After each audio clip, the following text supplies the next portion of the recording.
ये खबर Jharkhand academic council JAC द्वारा कक्षा 8वीं, 9वीं और 11वीं की वार्षिक परीक्षा की प्रक्रिया में संभावित बदलाव से संबंधित है। यहाँ मुख्य बिंदुओं का सारांश दिया गया है। मुख्य बदलाव का प्रस्ताव। 2 टर्म में परीक्षा। वार्षिक परीक्षा अब एक बार में नहीं बल्कि 2 टर्म में ली जाएगी। अलग पैटर्न। दोनों टर्म की परीक्षाओं का पैटर्न अलग अलग होगा। रिजल्ट दोनों परीक्षाओं के प्राप्तांक के आधार पर एक साथ अप्रैल में जारी होगा। मामला ये बदलाव लगभग 13 लाख बच्चों से जुड़ा है।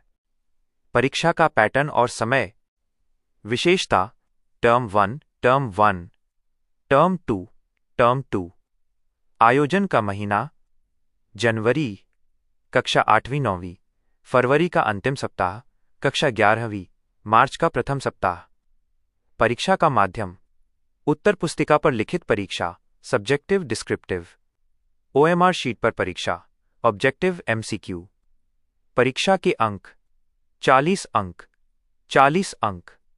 आंतरिक मूल्यांकन 20 अंक, सभी विषयों में 20 अंक आंतरिक मूल्यांकन के साथ मिलाकर 40 + 40 + 20 = 100।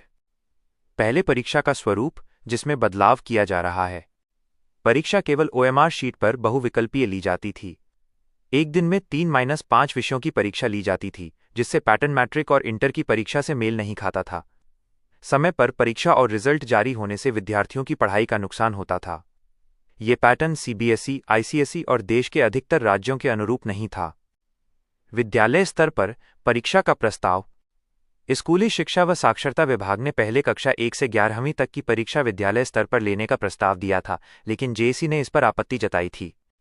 यह प्रस्ताव जेएसी ने स्कूली शिक्षा एवं साक्षरता विभाग को सौंपा है और विभाग की सहमति के बाद ही ये लागू होगा। नए परीक्षा पैटर्न के संभावित लाभ। 1. संपूर्ण पाठ्यक्रम का आकलन।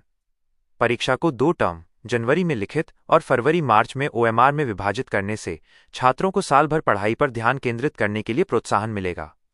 यह व्यवस्था सुनिश्चित करेगी कि छात्र केवल अंतिम परीक्षा के लिए कुछ हिस्सों को रटने के बजाय पूरे पाठ्यक्रम को अच्छी तरह से समझें। 2. लिखित कौशल का विकास। उत्तर पुस्तिका पैटर्न। टर्म 1 की परीक्षा उत्तर पुस्तिका लिखित वर्णनात्मक पर होने से छात्रों के लिखने की कला, विषय की गहन समझ और उत्तरों को व्यवस्थित रूप से प्रस्तुत करने के कौशल में सुधार होगा। पहले केवल एमसीक्यू होता था। 3. दबाव में कमी और बेहतर तैयारी।